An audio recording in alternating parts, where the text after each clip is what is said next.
Mission start! When I brought this topic to both of you, my primary reason why I was so fascinated is because I know the house that you guys grew up in. Mm-hmm. I would like to know, do you feel what you went through from an emotionally abusive perspective affected how you view religion? No. So, because I know, and correct me if I'm wrong, atheist, right? Yes. Yeah, no Sometimes qualifiers. struggles with your religious background, right? No? I don't struggle with my religious background. Atheist, Christian? We talked about that a little bit. Kind I of- consider myself Christian, A but Christian it's atheist. yeah, kind of. That is a thing. That's I didn't just make that No, up. I've seen it. No, but yeah. it's what, and then for you then, Crystal, what turned you? Not turned you, but what made you Yeah, think? we didn't really have that like we touched on it a little bit, but we didn't actually have that conversation. Yeah. Okay. Well, that gives Go us. ahead and give the backstory of. I will. Yeah. I'll try to keep it condensed because I mean it really it spans my like the full deconversion process really is about 1.5 years, 2 years worth of time that like stuff happened. Mm. But so hello everyone, welcome to We Have Some Thoughts, where tonight we have thoughts about religion. I'm Christopher and I'm joined by, as always, Amanda. Hi. And RJ. those two sibling folk.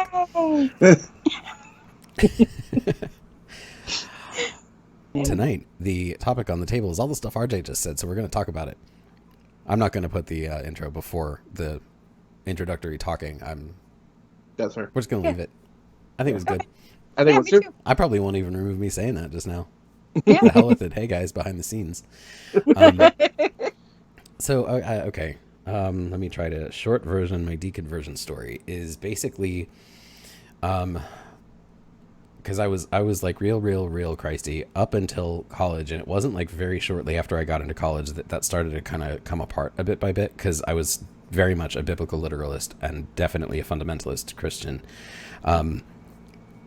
My like core friend group were me, a Catholic, a Presbyterian, Methodist, and a guy who preferred not to like slap labels on himself, but like when pressed would call himself an agnostic.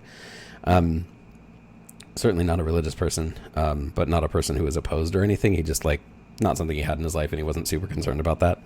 But so I was the only fundamentalist, and because I was a biblical literalist, I certainly did not believe that evolution was a real thing.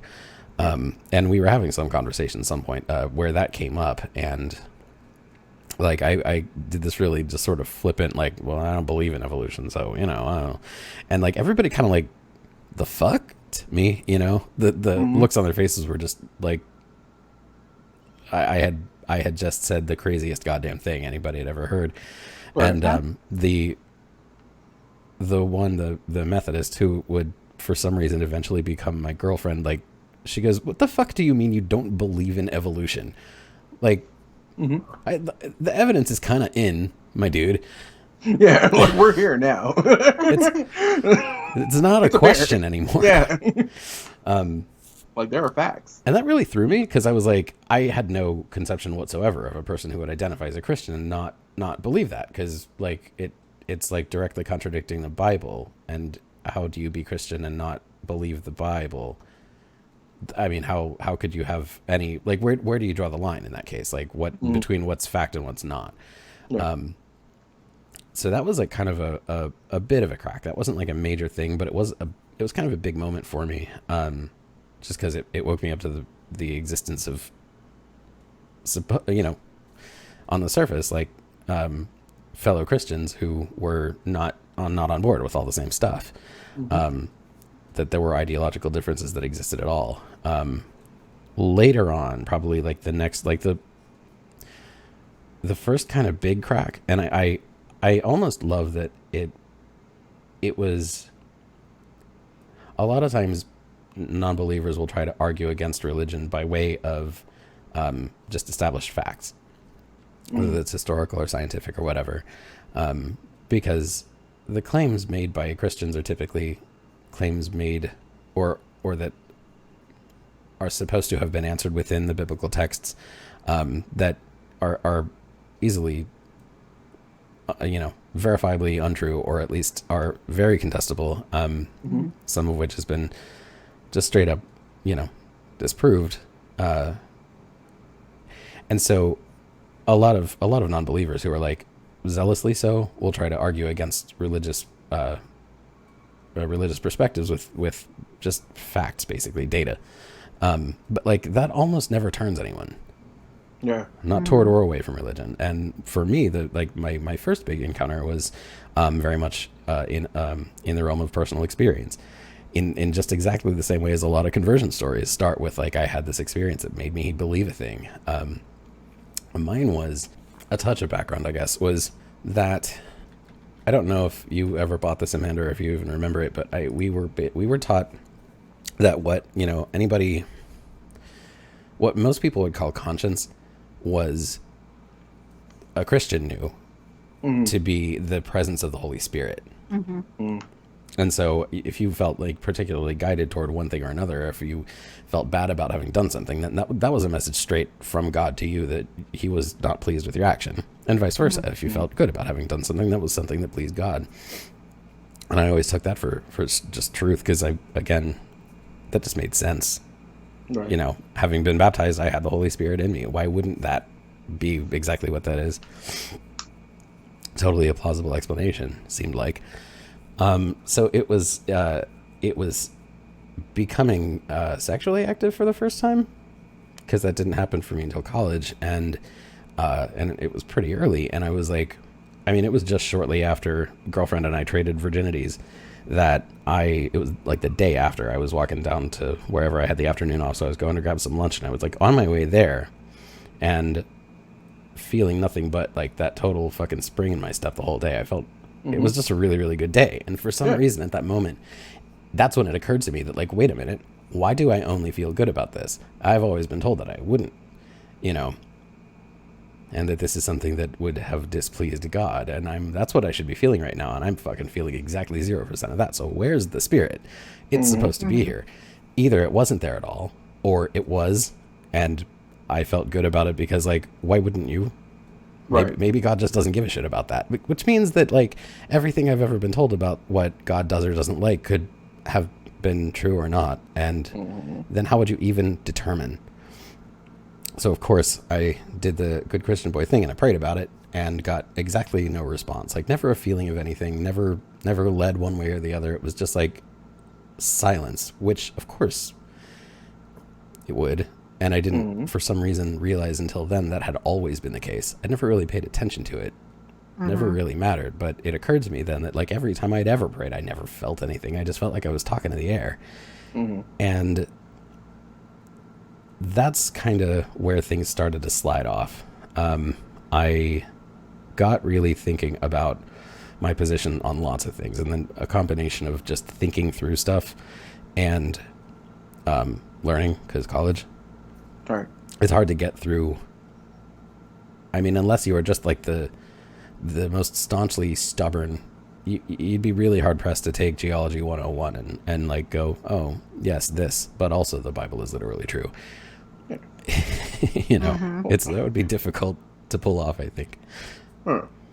With me, and thank you. I'm always curious to find, like, when it changes for someone. I'm probably going to hear about this from Christians, so I'm sorry about this ahead of time. I've never taken the Bible at face value. The Bible, for the longest time, preached that slavery was okay. Yeah. Like, it explicitly did. Yeah. Which is fascinating, because if we're all God's children, how is that even a so looking at that, and I guess that's where worldview comes in. There's no way. The Bible was written by man, even though it was under divine providence, but it can always be altered because man doesn't listen to God to begin with. And it's never listened to God. Man has tried. Man has failed. Repeatedly. It has been altered. Repeatedly. Like, I think all this over is the place it's been first altered. time that he and I are like saying the same things, and you're saying something slightly different. Yeah, yeah. So, my father would always challenge me Mhm. on my religious beliefs, which I enjoyed because it was, if I was going to believe something, I had to be sure. One of the questions I always used to get is, if you went into a Catholic church, because I was born and raised Catholic, Mhm. if you went to a Catholic church, first thing you saw was a picture of blonde-haired Jesus. How is that possible? And I didn't have an answer Right. because technically it shouldn't have been possible for where he was born, where he was, the Well, there's time. not even a need for it technically there. That's just Jesus was not white. Yeah, it even said in the Bible that he had hair like sheep's wool. That's no white person I know. That's not a thing. So I don't want to say it hardened me in my Christianity, but it made me really solid in what I believe. But I knew I had to have my reasons behind it. When you say that you have, like, you had an absence of the spirit and it caused you to, when you realize that it wasn't there, have you ever revisited it? That's the right way of saying that, right? I guess. Like, have you ever gone back I mean, now that you're set, now that you are who you are? Like, no longer outside influence, no longer just who you are.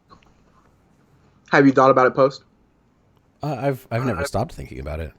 Oh, okay. I mean, well, but not to say that like reconsidering my stance. Like Right. that's been evolving over time, but I've only become like more solidly convinced that I was wrong to believe it in the first place.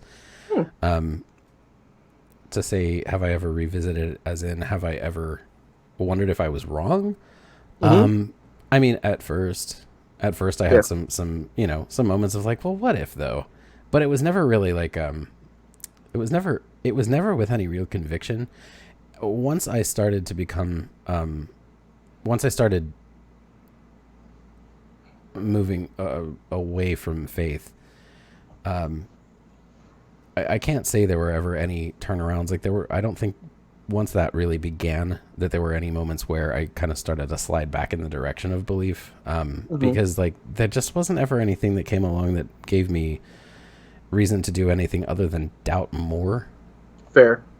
Like it just never happened. Yeah. I was never like on a conscious like I never intended not to believe. Right. I never intended to believe any less than I ever did. Right. At every step along the way, it's not like by my own will I meant to move away from being a religious believer. It just kind of is what happened. As far as things are now, like where I am is I as in any claim that can be made that cannot be empirically tested, I will always leave room for, yeah, I don't believe that, but I could be wrong. It's possible. I mean, but like that's really kind of hollow. Like I can't say that. Yeah. Like that's not something that has any teeth. It's just like the only intellectually honest thing to do is to say that, like, since this thing can't be either proven or disproven, the only rational choice, the only rational thing to say about it is I can't know that for certain, and therefore could be incorrect about the conclusion that I've eventually come to. Yeah. But I don't know. People ask that kind of question to people all the time from both sides, in both directions. Yeah. Is like, what would it take to change your mind? I have no idea.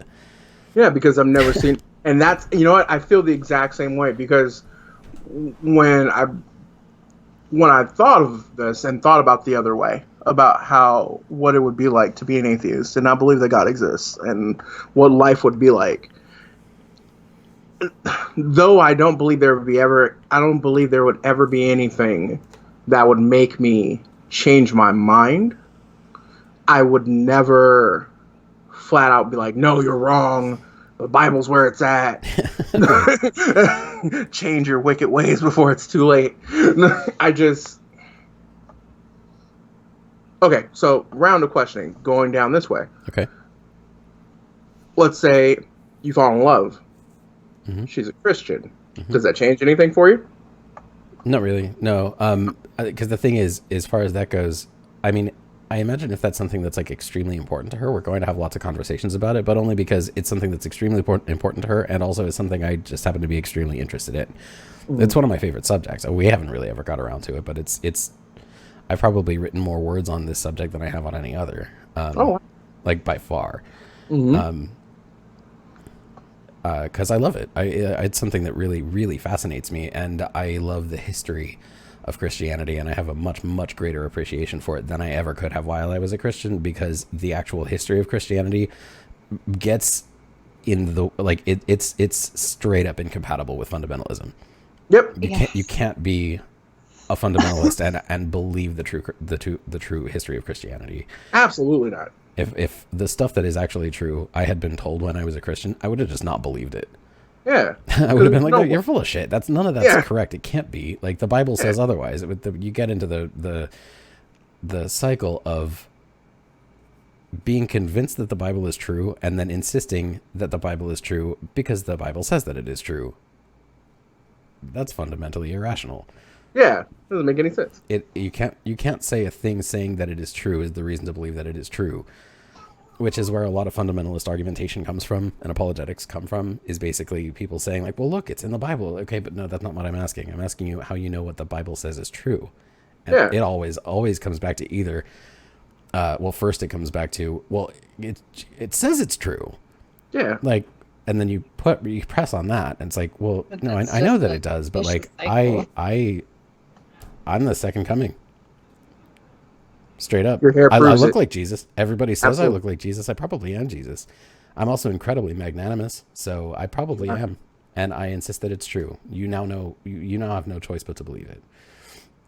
And obviously that's not true. That's nonsense. But like, so was the claim in the first place. Are you sure he's Jesus? I'm positive he's not Jesus. Are you sure he's not Jesus? I'm 100% positive. He looks like the Jesus in the pictures. If you're going to brown eyes though, the Bible literally, you don't have it does say that Jesus is not coming back as an infant the second time. You know what? Jesus could have been fat. I have strong feelings about that. Jesus may have been a big guy. They walked everywhere. Well, they walked everywhere and they didn't get very much to eat. Remember, they were ascetics. Yeah, that's true. Well, there goes my idea that Jesus could have been a big guy. Whatever. Anyway, I mean, he still could have been a big guy, just not fat. Yeah. But so you press on that. I mean, he was a carpenter, so I'm sure he had like muscles. Yeah, he had guns. Yeah. Swole. Okay. Like my back. Sorry. So anyway, when we're laying in bed at night and I'm cuddles, I'll just roll over and go. It started biting on me. Like, dude, I only look like chocolate. It's not really that. I'm hungry. Like, it's not a thing. No, it's because you're a snack. But so anyway, you press on that, and I'm sorry. It's not. Don't apologize. It was her. She did it. Yeah, it's your fault. No, you're not. No, you're not.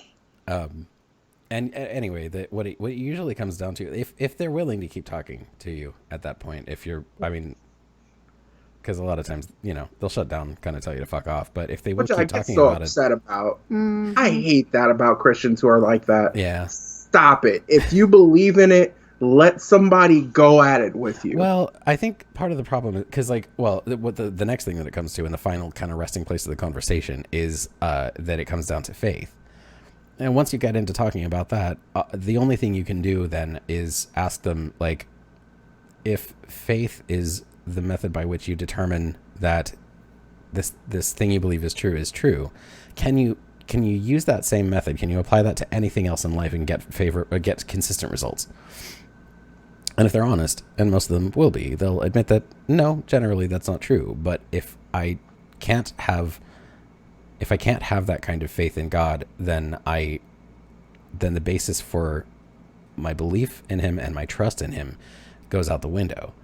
And basically what it comes down to is, like, I'm sure this thing is true because I feel it so strongly. And that's easy enough to argue against, but it's not. It's an entirely different story. Talking about arguing that is that's a meaningful claim, but that's an entirely different thing from being able to like change minds about it. Somebody who's convinced that's true simply is convinced that's true. Right. I don't think that's not a worthwhile conversation. I don't think that there's any reason not to talk about that, but I also don't think that I don't think it's likely to be extremely effective if you have a goal, whether your goal as a non-theist is to get them to come around to that, or their goal as a believer is to get you to come around to that. Neither one of you is really in a position where you're likely to change your minds. Yeah. You know, you're not going to, not off of that argument, it's not going to work. There's Yeah. no way. Well, the thing is, I think it's really, really difficult for anybody to like be just talked out of their beliefs, because you wouldn't believe what you believed if you weren't already convinced it was true. Exactly. Right. And I mean, if you're not talking about something that you feel is particularly core to your being, then your mind can be changed rather easily, because all it's going to take is like, you probably were working with just bad data or incomplete data, and somebody gives you like, well, here's 3 or 4 things you might not have known about that. They might go, oh shit, well, I will revise my stance then. But when it comes to like religious belief, that kind of stuff, that's not just a thing they believe. That's part of who they are. Yeah. And you can't just be talked out of that, Yeah. What made me the most curious about tonight, and why I was looking forward to this conversation, is because when we had that last episode and we talked about human nature, a lot of what you were describing to me, a lot of what you guys are talking about when we were going over, what it would take to get there, sounded a lot like faith. I realized that actually right just before we started talking tonight. I put a new entry in the future episode ideas folder about it. I just called it updates and clarifications, because I was realizing as I'm done doing the cutting of the human nature episode, but I realized I needed to go back through and silence the children's names. As I've been editing it, I realized that I was working on this whole set of assumptions that I had not made clear, which like made it really, really much more difficult for us to get on the same page about what revolution would look like. Because, well, I mean, I got to thinking about other things too as I've been rewatching, and while I was editing every episode, and since I've rewatched a few of them, all of them once or twice, every time, every one of them, there's something that I'm like, man, I really should have said, or something I realized I should have clarified, some information I should have included. I figured like it's probably true for you guys too if you've been rewatching them. There's probably been a moment you've been like, fuck, I should have brought up that was right there. Yeah. And so I realized that could really make for a pretty decent episode later. But like for specifically that conversation, I realized that I had really explained in episode 3 about like some of the way an anarchist society might handle things, but not really very much of what anarchism like is as a philosophy, and how like in order to attain a revolution in the first place, like we're not talking about like a small group of violent actors spontaneously initiating a thing. Anarchism is like all about building communities. And that like the local communities, the local support structures and provisions and that has to be, because we believe in bottom up. Smashing hierarchies means you can't just start from the top down. You have to start at the ground, build up, but then not even a full like you want like 2 floors max, that it needs to be a widespread grassroots thing. So like by the time a revolution would occur, the community that you helped build is already there. You already have each other's backs. Like you can know that you can depend on these people because you've probably already been doing it for years. Right. I left that out completely. And so that's why, when we start from a place that's like, well, if the revolution began tonight, like it's going to fail. There's a sure thing that's going to fucking fail because you're asking people to no get support structure. It basically feels like you're just asking people to be like, hey, this is what I believe is going to happen. Let's do it. And then you have to jump out on faith in order to get that to work. And 0% of that is what any sane anarchist would advocate for. That makes sense. Okay. So thank you for that clarification. That makes sense. Yeah, Well, see, that's it why wouldn't I be like put, blindly relying on faith in humanity. It would be like done with a knowledge that you already have a community that will support you and that you support.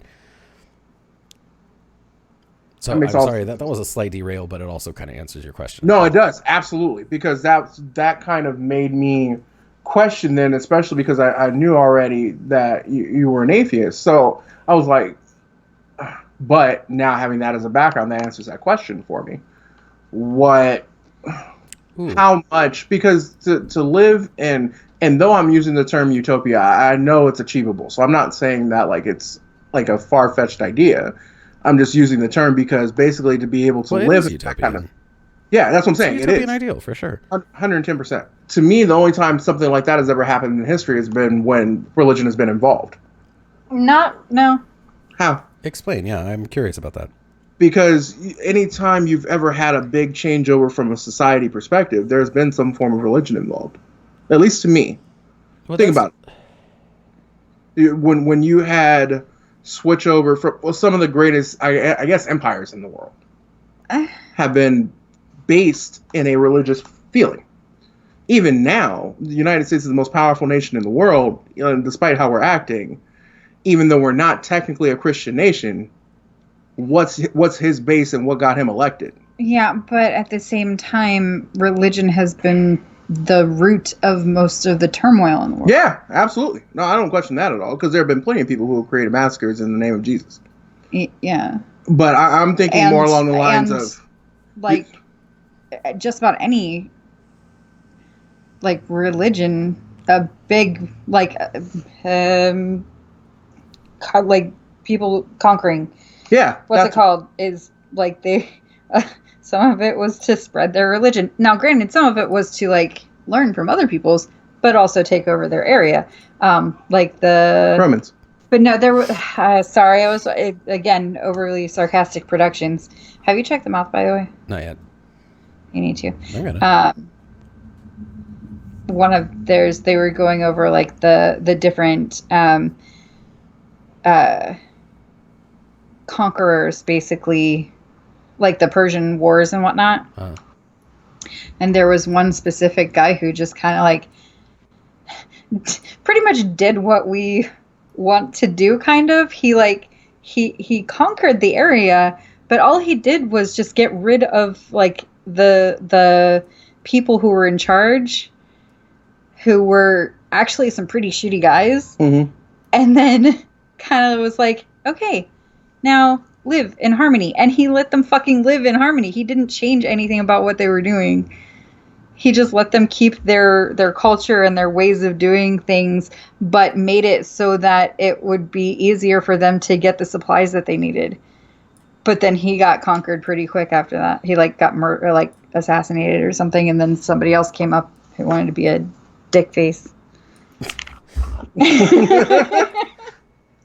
History.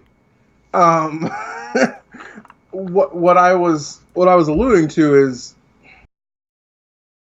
Anyway, fuck. What did you ask even? What was the question? well, I was just wondering without having religion's role in history. yeah. Do you feel that for what you believe, without having a religious background behind it, would it be more or less difficult to succeed? In what? The revolution. And basically the world, the utopian that you want to build. Okay. So I think that that religion could be more likely to get in the way than to be helpful. Only because religion seldom ever unites. It's often a source of division. Yeah. Where wars and stuff have been religiously motivated. Although I think that that's a little bit oversimplifying. I don't. There are plenty of wars and violent actions that have been done, like ostensibly in the name of religion, but that had nothing to do with religion at all. Yeah, more often than not, like just about everything else. It was usually either. Well, maybe not either. Just typically it was imperialist. Mm-hmm. Yeah. Where anybody wants to take anything from anybody else, it's usually to expand an empire, even when it's not an empire in name. Yeah. Like everything the U.S. has ever fucking done outside of its own borders, like, you Come know, on. I mean, Yeah. it's either been imperialist or it's been vengeful. Like, Mm-hmm. we maybe we would or wouldn't have got involved in World War II eventually. Lots of scholarly work's been done on that, and I'm not an authority, but like the catalyst was being attacked directly by Japan. I mean, we were lending supplies and forces and stuff, but we weren't like involved until we got hit. And then I was like, let's do this. Yeah, but generally, what? Why were we in Vietnam ever? Communism. Mm-hmm. And we wanted what they had. Mm-hmm. Mm-hmm. Just like Didn't hurt. so did fucking France and China. I mean, Vietnam spent the entire 20th century having the shit kicked out of it, and they still won. Mm-hmm. I don't know. Religion's role in history is really, really fascinating, but I think that most of that has to do with the same thing as any other government action. It's been people in power working to keep their power, and most of the time the church has been used as a vehicle for that. Yeah, for sure. You know, when I say I'll the see. church, really, like through most of history, I'm talking specifically about the Roman Catholic Church, but Yeah, because that's, you know, that's like that's the guy. the real big, like, Mm-hmm. powerful institution in Christianity at large. I don't think that religious motivation really had like very specifically much to do with a lot of those situations. I think that was more often, you know, states manipulating things more than it was people like fighting for a religious cause. That's fair. So as far as like what I want to accomplish, I'd never tell anybody that they couldn't have their religious beliefs. But we started to get into this, Amanda, the other night, because I said like there were two main problems I had. I didn't get around to the second one. The second one was evangelicalism, and that's mainly a concern with Christianity and Islam, not so much with most other religions. But like those are the two that like have the core invective of spreading the message. Mm-hmm. And it's part of why Christianity and Christian thinking tend to be such problems in America, because people believe what they believe so strongly, and the people who in power may or may not believe what they say they believe, but it doesn't matter because it takes saying that they believe it to secure the votes of the people who really do believe it. Yeah. But that always means that even when it's like certifiably unjust, you know, Christian perspectives can get their way into law, because that has popular support. Even though it's not a majority of the population, it's a very, very, very loud section of the population, and it's the people who tend to vote. Even though they're not the majority of people in the U.S., they're sure thing voters. And so if you secure their vote, you got it made, you know. Yeah. So I would say that believe whatever you want to believe, but understand that, like, if you try to use your religious beliefs to make a claim of power over other people, you're going to run into some trouble with that. That's not going to be a thing that people are just going to be totally cool with, because people don't want to be dominated that way. Yeah. That's that. Thank you for saying that part, because again, that kind of stuff in that environment, when you don't have organized government anymore, you don't have organized structure. Centralized. Centralized, yes. You very much have organizations, just you don't have central power. So Just to be clear, I don't mean to interrupt. Okay. No, I thank you for the clarification. I wonder, and now, because it's so funny, since you guys have started really like getting in this with me, I've had so many dreams about this now, about what this looks like That's crazy. from just like an organization standpoint. Like I envision it to be like you go to different parts of the country and Pause. So where the heck were we?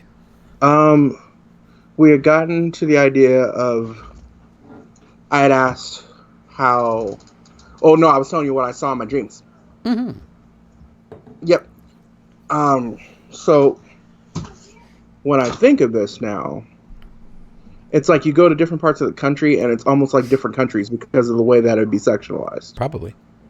which is a fascinating idea in positive and negative terms. Yeah.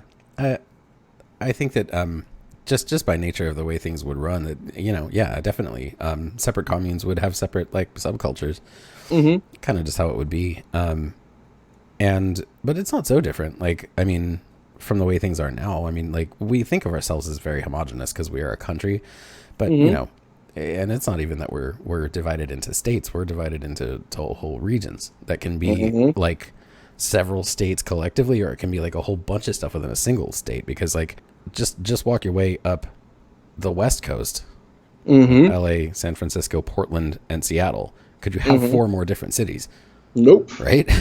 Oh, Not at Vancouver. all. Also, yeah, Vancouver. Let's include them because Yep.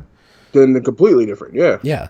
I So I don't know. I don't think it's so different. It's probably, I mean, it's maybe smaller scale, but like one of the things I think is really interesting to think about how things would probably be like subdivided is that like what we talked about before, that like cities that currently exist wouldn't just cease to exist, Mm-hmm. but their structure would, like socially, because like just for whatever reason. Well, I mean, I think it came from probably mainly being like existing in small groups for like the vast majority of our history.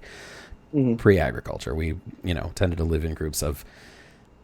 It seems as if the upper limit was about 200, roughly max. Mm-hmm. Could have been any, like much smaller, but anywhere from like 50 to about 200 people in a Mm-hmm. given nomadic group, a little tribe or whatever. And they come across each other just in their travels all the time, and they would tend to be roughly in the same geographical area that they had been for a long time, and they'd come across each other, recognize because they'd met up before in the past, and so they'd recognize each other, and they'd hang out for a couple of days, and have some food and some sex, and then they'd trade members. People would be like, Mm-hmm. yeah, I think I'm gonna go with these guys for a while. I'm That gonna would rock just with these happen. guys. Yeah. Mm-hmm. So 200 seems to be about the upper limit, which means that would be about the size of a ward. Mm-hmm. A ward being a segment of a commune. Mm-hmm. And then the commune could be, who knows how that exactly would be like delineated. Could be Mm-hmm. a whole city, could be a network of cities. I don't know. That's, how it would actually Yeah. work in practice isn't going to be standardized at any point. I don't think like that'll, whatever works for a given people in a particular area is just like how they'll organize things. Right. I don't think there needs to be like a super prescriptive. This is how answer. it works. This is how you have to do it type Yeah, thing. Because yeah. what's the difference between what you had before and what you have now? If you're going to tell people this is how it has to work. Right. Well, and it also leaves off the table that like you can't just assume that any single answer is going to work for everyone everywhere. Right. That's you have never different been the case. variables. Yeah, you have different variables to factor in, like climate, stuff like that. Yeah. Sorry, I didn't mean to deviate. I know we were talking about religion tonight, but there's been so much just in my head about this. Oh crap! Now I lost my train of thought. Damn it, Amanda. No, it's coming. It's coming. Hold on. Give it a minute. It's always Choo. trains never late. When you think of, okay, so let's go into the current mode that we're in now as far as country wise. When you see the country that you're in right now, when you hear it's not supposed to be a Christian country, but then you hear some of the decisions being made as far as like with when to tell a woman what to do with her body and the disrespect shown to Muslims, do you think that pushes more people to atheism? I think that depends on where they already are. Although I do know plenty of Christians who are also extremely socially progressive. Mm-hmm. And I mean, well, you're a decent example of that. Obviously, you're not anybody's notion of a conservative. Oh God, no. And I mean, no. So it's not unheard of. The really really loud evangelicals that I mentioned earlier, like they're the ones that kind of get the most attention, but like they're the ones that want the attention. Whether those kind of policies push people in a particular direction, religion wise, I don't really know. I'd love to see some data on that. If there's ever been that kind of a survey, I'd be surprised if there hadn't, but it's nothing I've ever heard of before. Okay. Whether I think it does, I'm not sure it has an influence on people's religious belief. I think what it has, since I have to guess, I am only Yeah. guessing, but Yeah, and again, I would this is all suspect. hypothetical. Yeah. like we are diving into the realm of Yeah. hypothetical. But I would certainly be really interested to know if this kind of research has been done. But my speculation is that if anything, it being as we already kind of discussed a bit, that like people believe whatever they believe. Right. That just is true. And I would think then that the policies that are made probably don't influence people's belief. They probably influence people's opinions of the people making the policies. Okay. Okay, I see what you mean. All right. Like if even if a person is a Christian and like really strongly faithful, like really devoted, but not a fundamentalist, right? Like strong Christian, but not an evangelical, not a person who is like, socially progressive, whatever. Like Like me. they already have that social progressiveness, and they have Christian beliefs.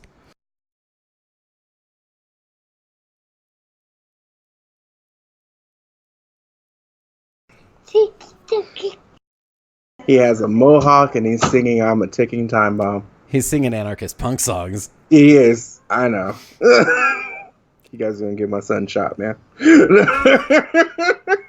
No. We need more black revolutionaries so bad. We do. I know. There are some really amazing creators though on YouTube that are getting into this space, because like there's been a lot of conversation lately about how fucking white left YouTube is. Yeah. But there's some really, really awesome, strong black voices. We got Jet Cloud, we got Suck My Opinion, we got Dead Man Animation, we got Snapple and Cats, Saber, that all do really, really, really cool shit. The coolest thing, and what I perceive to be something you will be very proud of as your nephew grows. He is not going to be defined by either of his racial backgrounds. I think he will be proud of both. I think he will live in both. Yeah. But they will not define who he is. I hope only that we can manage to create a world where he can live in both. Yeah. That's what... I think that's our responsibility. Yep. And I think... talking to you guys and when I had that breakdown in the last episode, it brought a lot of things in focus for me. I have a bad habit, especially now that I have all three of them, of saying to myself that I can't risk what I perceive to be right long term. So meaning what I should be able to do to be able to help influence what's right long term. Because I have always been a fan of public speaking. I've always loved it. You put me in front of a stage, in front of a group of people, I do great. It's my nature. And before the kids, that was always something I wanted to do. Oh, cool. It was always something I was very interested in because I was never scared of that moment. But as the kids have gotten into my life and really started to solidify themselves around me, it's always been hard for me because I was a fan of the way Malcolm spoke. I was always more of a fan of Malcolm than I was of Dr. King. Really? Because Malcolm always had more of a presence. Well, and he demanded action. Yeah. I mean, like on the part of the people. I don't want to say that I like have a preference. I don't like. I find them both extraordinarily inspiring. Absolutely. But if I'm speaking not as like a white dude, but as an anarchist, I like Malcolm X for his. I mean, they both were very much about creating a popular movement, but it seemed like Dr. King. I mean, obviously his focus was on peaceful protest, but it was to solicit action from the government. It was by demand of the people, but still, it was about soliciting action from the government, whereas Malcolm X was about soliciting action from the people. Yeah, you take care of Yeah, and the coolest thing about Malcolm to me was you take care of your own neighborhoods. Yeah. You take care of your Absolutely. own. Yeah, you take care of your own people. You do what you have to do, and if somebody gets in your way, then you stop them. But what I think we've ran into, and what frustrates me the most, is we've stopped demanding that out of those around us. We all have. See, this is something that Yep. we all have in common, and I can really understand. And this is something that I think that neither one of us was clear on last time we talked, and why it was so difficult to like really get. There was a line we just couldn't cross with each other, and I think that what it comes down to is, for the longest time, I just like you, even though I'm obviously not with like equivalent experiences or anything, but I understood how things seem to be so divided along racial lines. What I came to realize eventually was, while those divisions do exist, and it's unfortunate, that for one thing, they're being degraded more all the time, just because mainstreaming is a thing that happens. Black people are in front of more cameras, and now we just kind of accept that they're around, and that's awesome. That's exactly how it should be. What I realized, though, was that the thing that really stands in our way isn't racial divisions, it's class divisions. Yeah.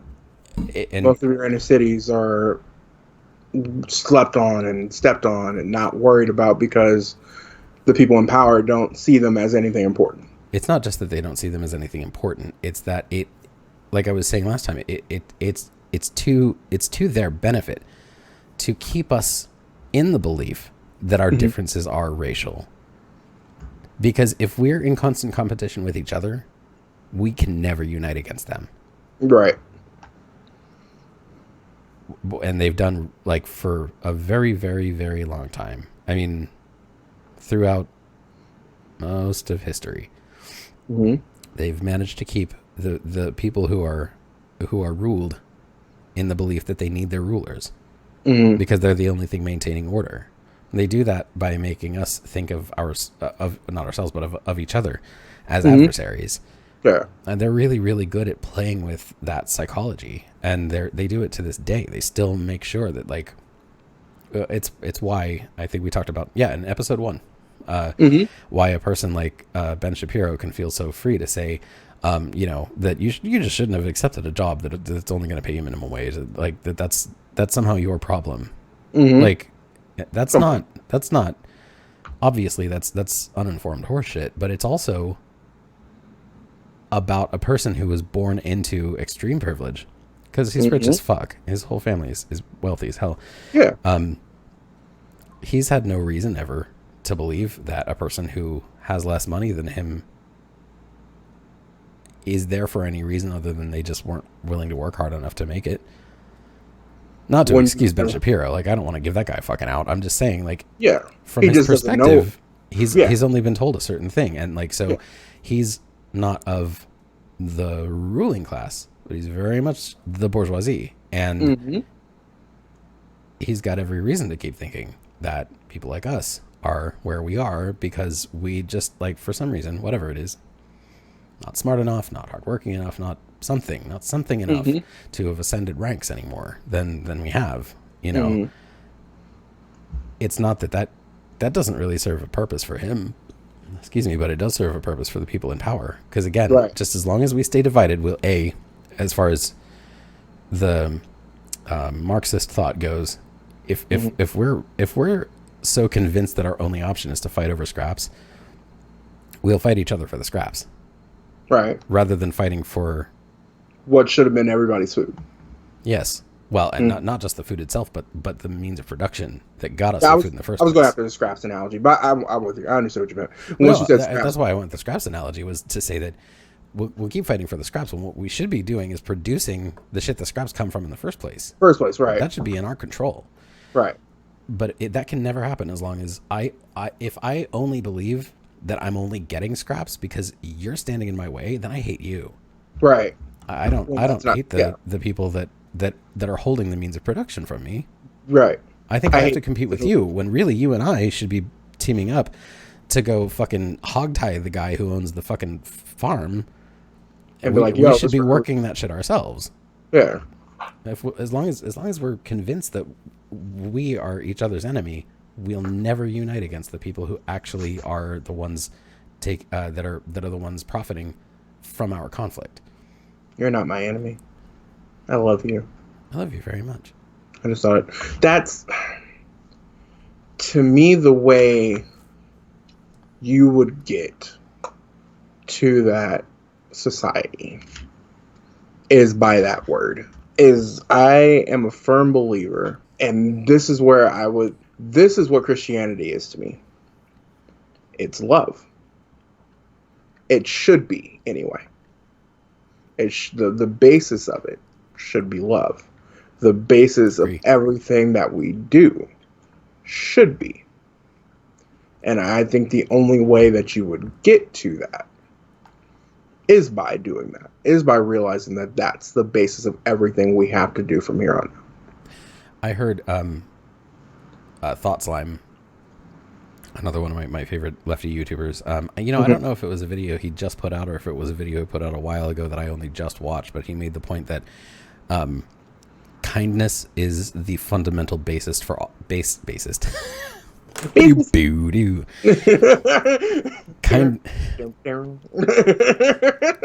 Kindness is the fundamental basis for all leftist thought.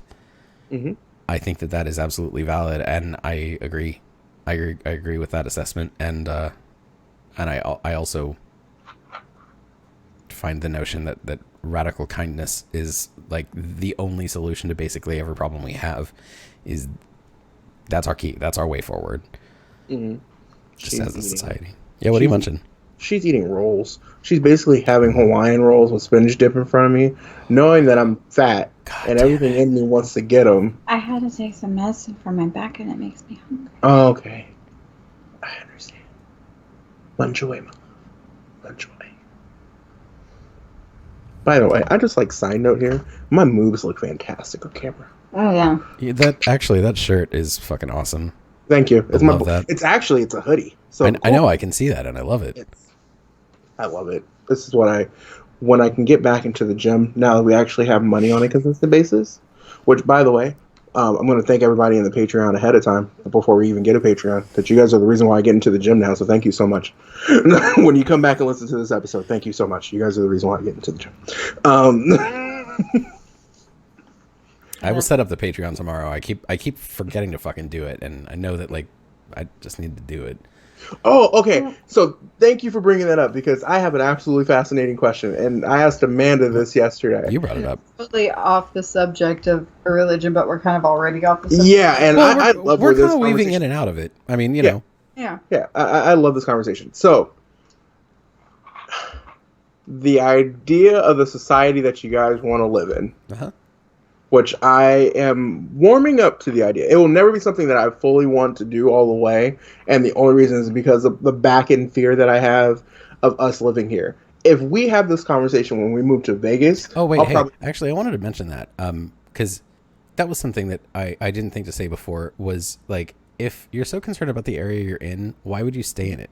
I mean, obviously, you wouldn't. You already addressed that. You'd said you'd go to Canada, but, why Canada? Why not just, back home? Or here? You know what? If when the revolution happens, we'd have no choice. The only reason we stay here now is because I have a daughter. I know why you stay here now. Yeah. I'm saying, if it got to the point where you felt like you needed to leave for your own safety, why go as far as Canada when you could come here where, for instance, interracial couples are, super common. That's not a weird thing in Cincinnati. Yeah. I'm just saying, I was just curious if there was, a reason specific to Canada or whatever. Yeah, no. Oh, it was just... I have a romantic... You guys were talking over each other. Oh my goodness.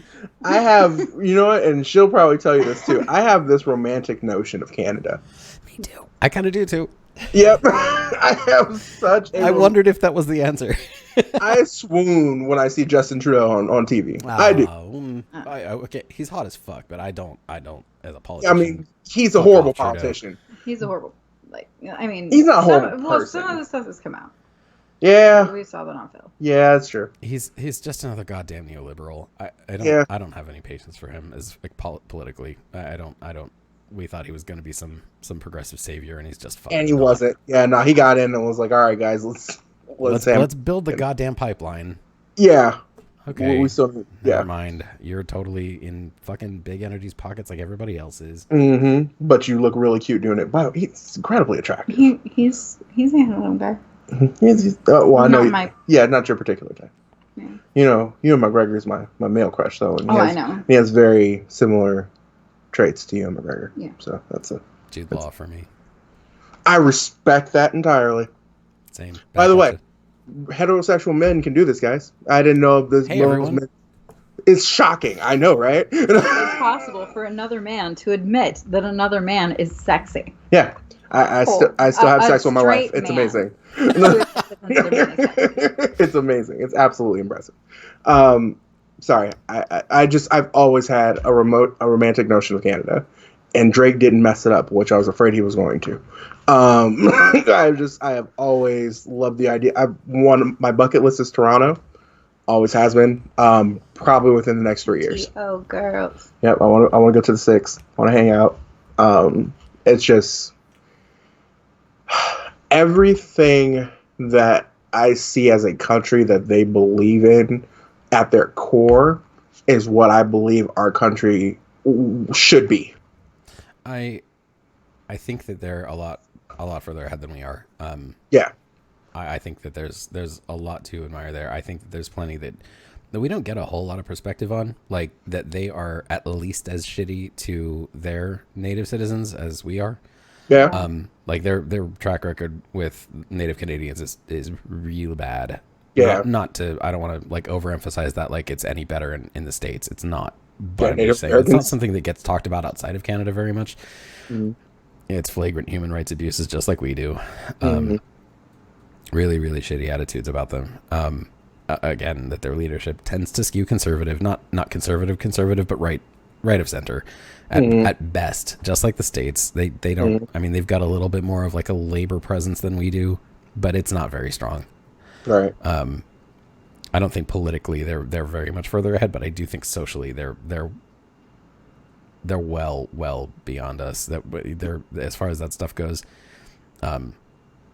LGBT representation and good fucking cannabis legalization, several other of those kinds of issues. They're well ahead of us on. Which I also, they're just nicer generally, and I know that that's like a cultural stereotype, but I've never seen it disproven. It's anecdotal and shitty, but like I've talked to so many Canadians, they're just fucking cool. I've never seen it disproven. Like I've met so many Canadian. Phil Fish is kind of a dick. I don't know who that is. The guy who developed Fez. Oh, okay. Yeah, he's a dick. But, yeah. But you know, I mean, generally, yeah. I don't know. Canadians tend to be pretty cool. Pretty cool. Yeah. So no, that's just my. Well, that's what Shout out Canadians. We do love you very much. So much. Like I did so much more research on Canada than any of the other ones when I was doing research for our second and third episodes. Really? On Canada? Well, yeah, because they're socialist democracy. In theory. In theory. Yeah. But no, like their social programs, they have universal health care. They did ban private insurance for a while, but then they brought it back. Education. Neoliberalism. Mm-hmm. Yeah.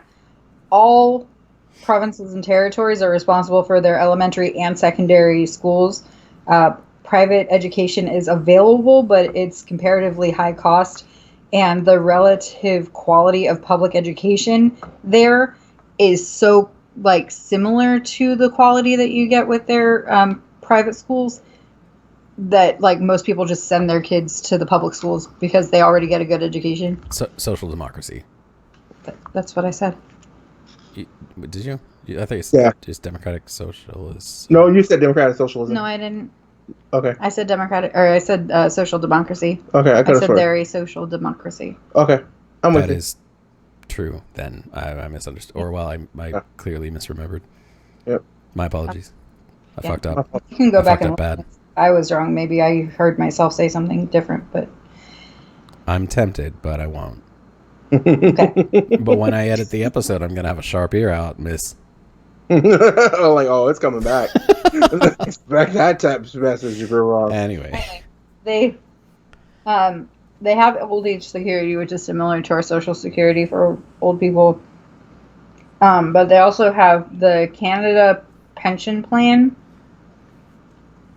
or the Quebec Pension Plan.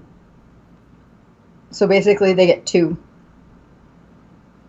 They get old age disability or old age security, and then they also get the pension plan.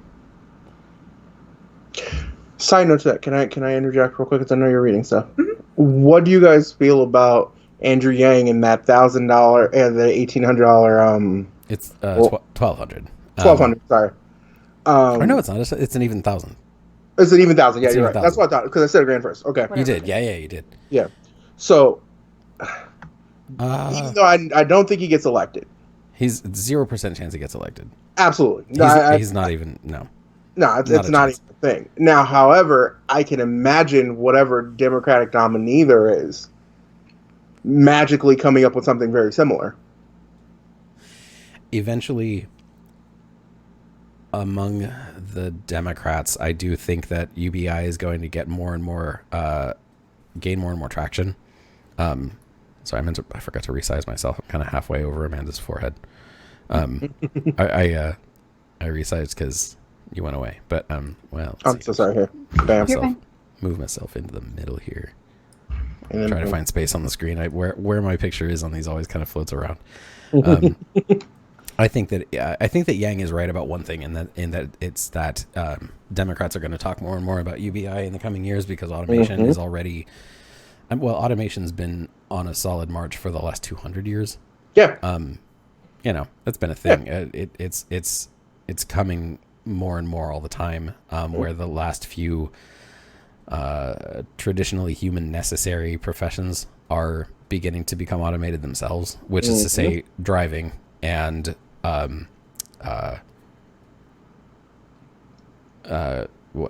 do you call garment production? I feel like that has its own name, but it does. Hang on, I'll think of it. I mean, you can keep talking, but I'm going to think of it. Okay. I'll just shout it out. So we have self-driving cars that are basically field ready. I mean, because they've been doing. Who was it? Was it UPS? I think it was UPS. Has kind of like secretly been testing self-driving trucks for a minute. They've been at that, and we didn't even know about it. And yeah, specifically, not just like your everyday ground delivery, like your freight. No, freight. It's been semis moving shit across the country without people in them. Once that happens, everybody's screwed. Well, I mean, that's the thing is like we didn't know it. It was being done quite quietly, but it's already happening. Yeah, because you think about it, a robot UI won't get tired. Mm-hmm. It won't have to regulate. No labor regulations. Nope. Means no cap on productivity. Nope, which means I can textile. Well, no, I didn't mean that because like that's been. I mean specifically garments. Documents, specifically garment production, because also textile work has been automation's been happening there since the early 1800s. Don't know if you've ever heard the song "Poverty Knock," or I think it's the Ballad of General Ludd, the English Luddite Rebellion. That was specifically about mechanized looms. Oh, this is again early to mid 1800s, where weaving stopped being a 100% manual labor thing. Machines existed to do it. People needed to tend to the machines and work them, but still, that was the first step in automation of the textile industry. But now we're to the point where they're like, I don't remember its exact name, but basically a robot has been involved. Why are my words going all over the goddamn place tonight? A robot has been created that is, you can feed it a template via software and it can sew a garment together. That's something that hasn't been possible for a really, really long time. But now it is. And as soon as now that it exists, that will take over the garment fabrication sector, the kind of work that has necessarily been human labor for ever, for as long as there's been humans wearing garments. Now is finally, for the first time in history, subject to automation. And those are kind of like the last two places where only humans could have done the work. Yeah. And they're being automated away. What the early like leftist writers, mainly of the 1800s, had to say about automation was like the workers should celebrate every last bit of that, because every job that a human doesn't have to do is another human that doesn't have to do a job. Right. We can be free of work, you know. And that's just never ever been true, because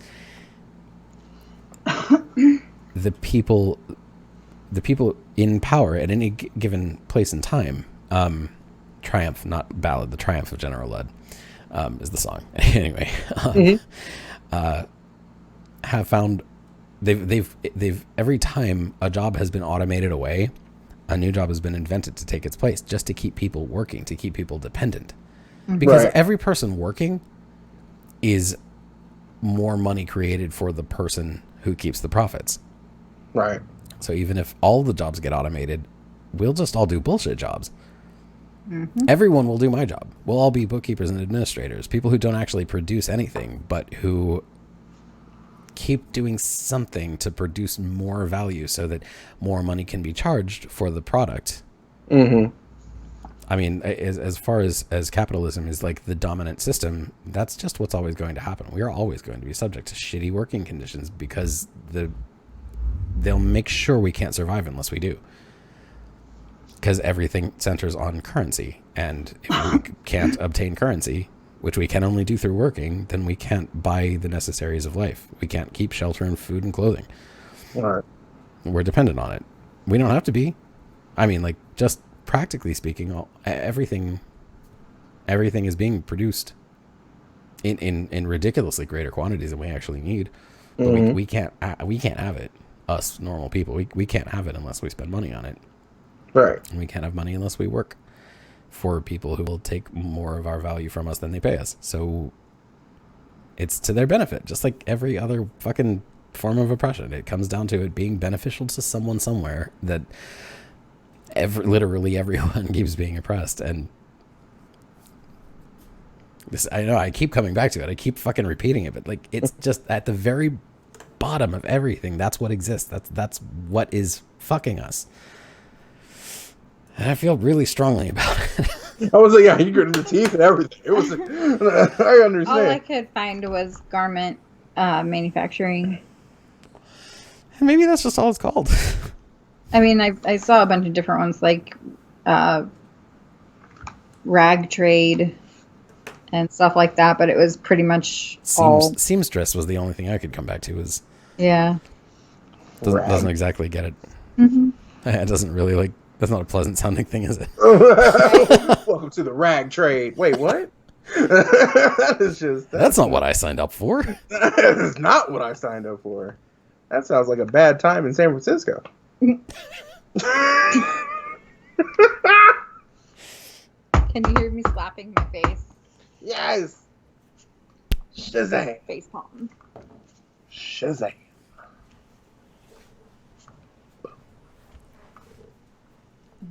I love you too. You were such a fucking dork. I know, but guess what? You're my dork. You're damn right I am.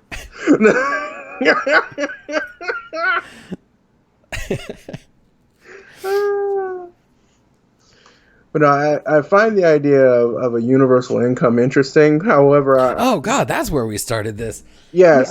Well, I think technically started it with him asking how we would feel monetizing. Well, yeah, that got into that, and then we got into Andrew Yang.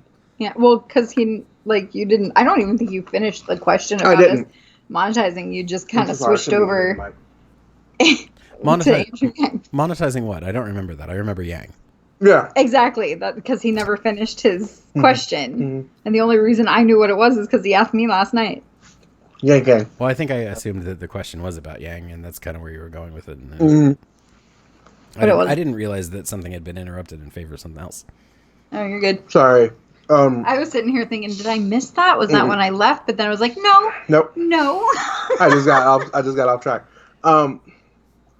With the society that you guys are wanting to build, and I know we're in the society we're in now, does it give you any kind of trepidation if we were to monetize this thing? Monetize what? Oh, this? What we're doing now? 0%. I was the first one to say we should fucking start a Patreon as early as episode 1. I have failed to follow through on that, but that's only because I forgot. I mean, just throughout the course of a working day, I always like wake up in the morning. I'm like, shit, I should probably Patreon at some point, and I just always forget to do it. No, I think that it is. First of all, we're talking specifically about like crowdfunding platforms of any kind, whether that's not Kickstarter. That's not appropriate for this project, but I think he GoFundMe, stuff like that. GoFundMe, Patreon, Coffee, Ko-Fi, Coffee. I think it's Coffee. It's spelled Ko-Fi, but I think it's pronounced Coffee. Anyway, any of those donation solicitation platforms. There's nothing about that is exploitative. There's nothing about that that's coercive. It's 100% voluntary on the part of the donors.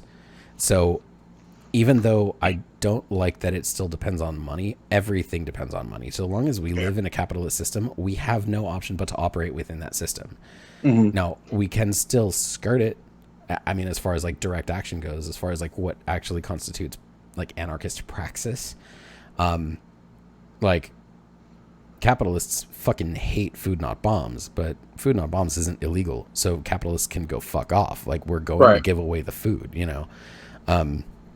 That's just a thing that's going to continue to happen because that's the values we have. But as far as like as far as monetizing this thing, we need money to survive, period. Yeah. That's just the way it is right now. As soon as it stops being a thing, we stop collecting money. But if people like what we do and they want to send us some money to help support us, I'll fucking expect it. I mean, expect it. I'll take it. Yeah, I was I don't mean expect it. I mean, guys, we're not that rude. We don't expect it. We were talking about. He had asked if I had turned on monetization on Anchor yet, for them to like get us hooked up with sponsors and the like. And I told him no, and then that's when he asked me that. Like, I asked her would she feel weird doing sponsor ads because of how she feels about capitalism. Like if we got an ad from, I don't know, say Blue Chew, which, by the way, is a very interesting ad to get. I would love to do a Blue Chew ad at some point. I think it would be hilarious. What is it? Blue Chew is a male enhancement pill. Oh. Non-sponsor, but I would find it to be, I would love to do those sponsor ads. We've heard it as a sponsor on other shows, but they are not our sponsor. Yes. Yet. Blue Chew. Anyway. I asked her, I was like, how would you feel if we were in a heated debate about capitalism? And I was like, pause. While we talk about capitalism, hey, have you guys heard of Blue Chew? I wouldn't have any problem with doing that, provided, again, like there's always caveats, but honestly they're pretty minor. Like, as far as sponsorship goes, as long as it's not by a company, as long as we vet it. Oh, of course. Yeah. I mean, like, I'm not about to shill for some fucking like just obviously immoral company. If they take advantage of people in certain, like, Amanda and I brushed on this briefly in the last talk we had Monday evening, was if it was a company that was like verifiably evil, like if Nestle started doing sponsorships for YouTubers and podcasters, like Nestle can suck every single dick on the planet. I will never endorse them. Not that they would care. I'm not saying that like it's something I know that they give a shit about right now, but I'm saying if they came to us, big fuck you, Nestle. Yeah. Not a question. Not going to happen. So something benign or just nonsense. I mean, if it was any of the like the food curation, the Blue Aprons and the stuff like that, fine. No problem with that. Dollar Shave Club, whatever. Skillshare, fine. Promote education. Absolutely. That's a great thing. Yeah. So as long as it's not like verifiably evil, I'll take a sponsorship. I don't care about that at all. I thought that was an interesting topic because of the world that you're promoting. The thing that's what I started to tell him, was that exact thing. Like, we live in a capitalist system now, so we kind of have to have money to continue to do life. But then he got onto another subject, because you both do that. Squirrel. So that's why he wanted to ask it today, was because he never even got my answer. Well, still, it's a good question to ask. And I think as far as sponsorships go, that's basically like my whole thoughts and guidelines on it. As far as accepting money at all, or asking for it, which totally plan on doing. Hey, viewers, I can't guarantee that I will have set up our Patreon by the time you see this, but still, support us on Patreon. Yeah, absolutely. Link will be down in the bio. As soon as you can. Well, I'll add it to the link in the description that isn't there yet, but will be, and we'll put it up on Twitter and shit everywhere. Just everywhere. Oh, by the way, also, just so you know, we are now audio form on Anchor, Google Podcasts, Breaker, Spotify. And Spotify. So if you want to listen to us, you can find us wherever you find your podcasts. Yeah. I mean, we're working on getting on Apple Podcasts, but it has not happened yet. They're a little more stringent. They are. But yeah, I mean, as far as my end point, I guess, about accepting and also soliciting money is that not just that we need money to survive because capitalism currently, but because also because capitalism, but like the more money we have, the more free we are to do this. Mm-hmm. Yeah. Because as far as this show and the other one I'm about to start, which tease, hey viewers, I've created another channel. It's going to be a solo thing for me. I will do all kinds of different stuff. We'll talk about it more later. I'll give you the name once I get the first video up. Yes. We can cut this, but I need you to show me or explain to me how I render our videos from OBS into audio so that I can send you, because we did another episode of The Kids Are Gone. Awesome. But I haven't. Side note, can I just say how exciting this is? Because if this, when this does take off, we're starting a little media empire here, guys. I know. I love the idea of it. It. Not an empire, a federation. Okay. Yeah, we're starting a very strong media federation right now. It's a workers' co-op. I'm so excited about this. People who listen in later on are going to hear my little insert there, and if they're Trek fans, they'll be like, "Ha!" Because the way this is going to work will hit every demographic of entertainment there is. Yeah. Deep introspective thought, what the majesty that your podcast is going to be, and then with us, relationship podcasts, and then just the silly stuff. Mm-hmm. I mean, I can actually give you a real quick primer on that right now without you having to do anything. Okay. Open your rendered video. Don't do it right now. I'm just saying This is the steps you'll take. Open your rendered, your rendered video. That whatever you saved out of OBS, you recorded in OBS and then you stopped recording and then there was a video suddenly. Yes. Open that in VLC and then go under, I think it's media. The media menu, which is the very top left. Okay. Yeah, media, and then convert and save. Oh no, I'm sorry. Don't open it. Open VLC, not the video. Okay. Just open VLC. Okay. And then go to media, convert/save, and then hit add and choose the video that you want to convert. Okay. And then hit convert/save, which is basically the next button at the bottom, and then it'll give you the option for what to change it into. Just select MP3, and then in the render destination, whatever,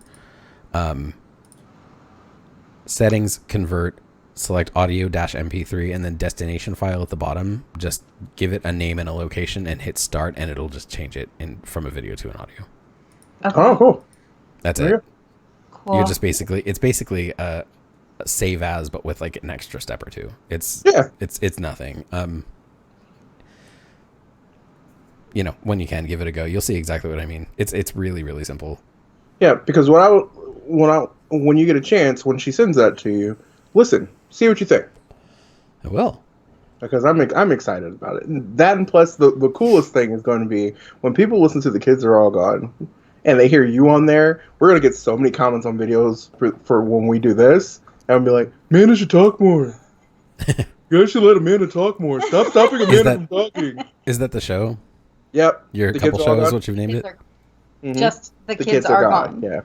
Not the kids are all gone, because they're not all gone. They're just away. Yes. Or in bed, or whatever. Okay, got you. The kids are gone. I'm sorry. I also like The Kids Are All Gone. That has some interesting implications. Hey, damn.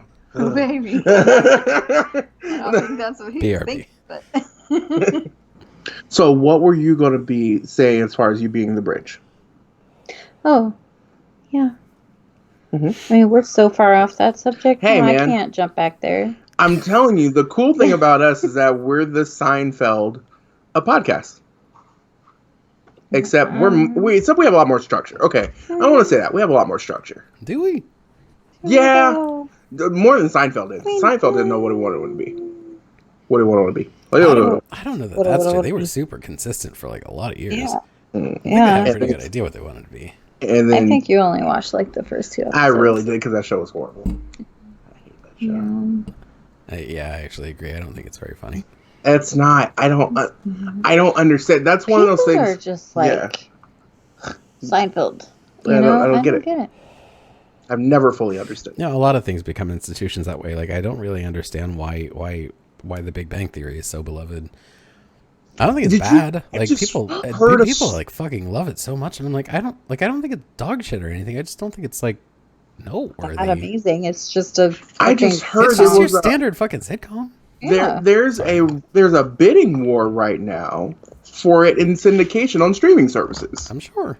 It was absolutely it's stupid. I think I saw huge. like It something was like huge. 250 million for it on streaming services, and I was like, okay, let's relax.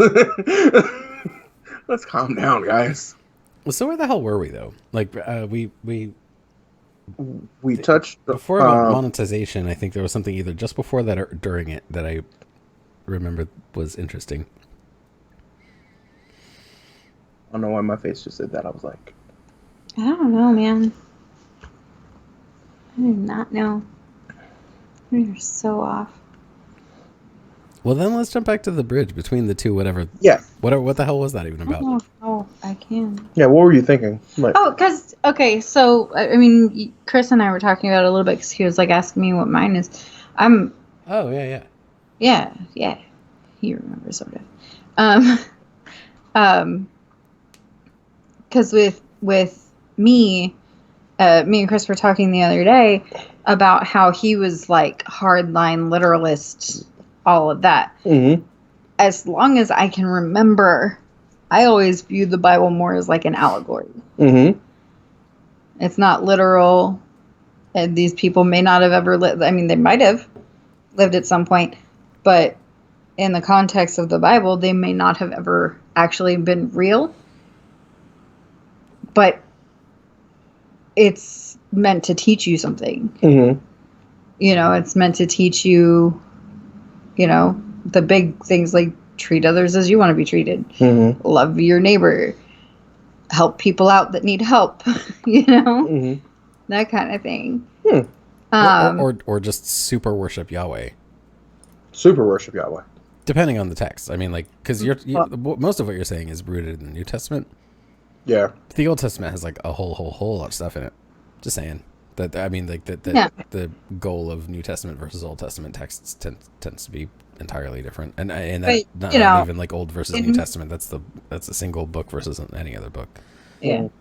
In most, at least the Christian upbringing that you and I had, a lot of the focus was on New Testament.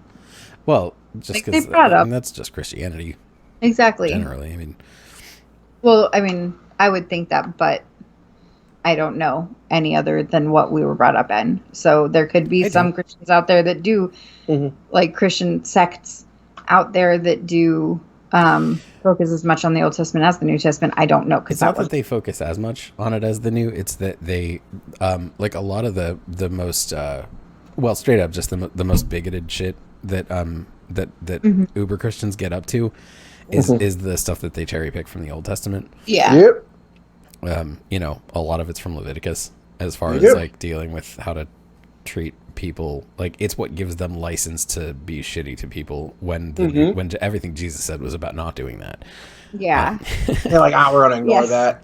No, that doesn't exist. We don't like the gays. We're tacitly okay with slavery, even if like the specific guidelines about that had to do with whether they were fellow, Hebrews or from other tribes, and there was just law upon law upon law.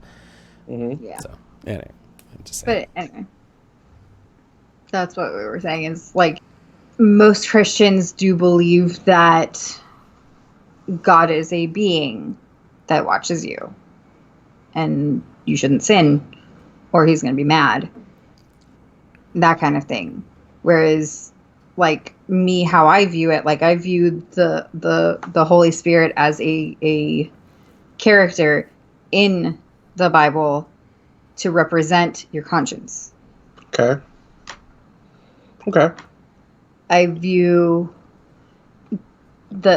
God as like basically assuming that the Bible was created more to keep, or at least the stories in the Bible that they then compiled into the Bible were compiled more for parents to teach their kids their beliefs, Mm-hmm. you know?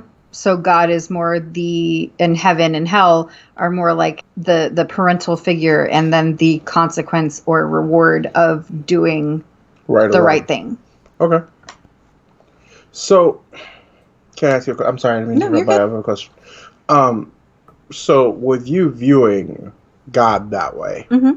would you say, because of everything that happens around, would you say God is, I don't want to say God is spiteful. No, humans are spiteful. Like But humans as can be spiteful. but as a parent, so you feel like because humans can be spiteful, God is just a parent just watching. In the story, in the allegory of the Bible, basically, Mm-hmm. But you as a Christian, as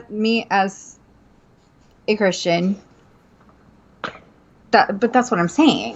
mm-hmm. Yeah, but I'm just ignoring the Bible because I always have a hard time with, and I know it's impossible to ignore the Bible. It's kind of like people say that's like the playbook. Mm-hmm. I get that. But no, that's what I'm saying though, is you're still, because you believe that God is an actual being, Mm-hmm. you're pushing that off onto me. Oh, okay. You're saying, so wait. That's where the backtrack. Christian atheist comes in. So you're saying that God's not a being at all. Right. Oh shoot. It's a shame that I don't know this about my wife. I didn't know that. Wow. That's okay. why I'm saying, like, think God is the character of A story. in the story. Okay. Would it be at all accurate to say that that's not really a question you'd even ask yourself until recently? Because I mean, Yeah. it seemed like. Well, I mean, I may be completely off base, but I kind of had the impression that like when we touched on that on Monday night, it was kind of the first time you'd really ever like thought about it in such explicit terms, at least. Well, yeah, Or but that or is goes it back something you'd to come how to I earlier? I mean, talked to you. Like, that goes back to when you and I were talking. Like, I don't think things in words. Oh yeah, sure. It's very much like pictures and feelings. It's not words. So for me to be able to that was the first time I was able to verbalize it. Okay. Yeah. Because I get that. And that's okay. So when we first started this conversation, it's funny because it's all tied back into the beginning. I looked at you and I was like, hard time, like Christianity on the bubble. Mm-hmm. But I wasn't wrong completely. Because as a Christian, that's tough then. Like, because how the essence of being a Christian is believing that Christ is actually your Lord and Savior, right? Like that's the benchmark. Well, that's what a lot of people think the benchmark is. That's what people typically mean when they talk about a Christian as a Christian. That's not necessarily. Well, that's a little bit of a limited scope. Okay. Because, like I said earlier, and you said you'd heard of a Christian atheist exists. Right. And that's a person who doesn't necessarily buy into any kind of like supernatural claims, but is a person who does still find values in the teachings of Jesus. Mm-hmm. Okay, so a person who is a follower of the philosophy of Jesus, but not necessarily a person who worships a deity or. Okay. Not to speak for Amanda. I don't mean to say that's. I don't want to speak for you. I don't want to say that's where you are. I'm just saying, like, as far as that basically is a what it is. A person can be a Christian but not be necessarily a strong theist.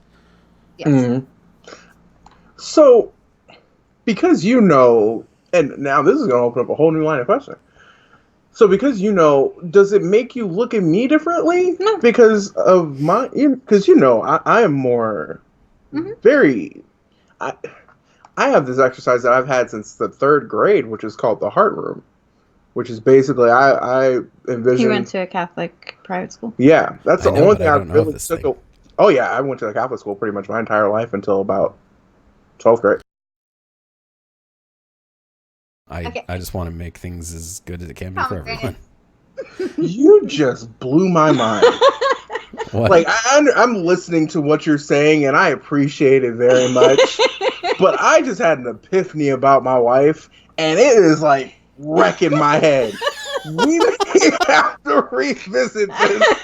I mean, and it's not in a bad way.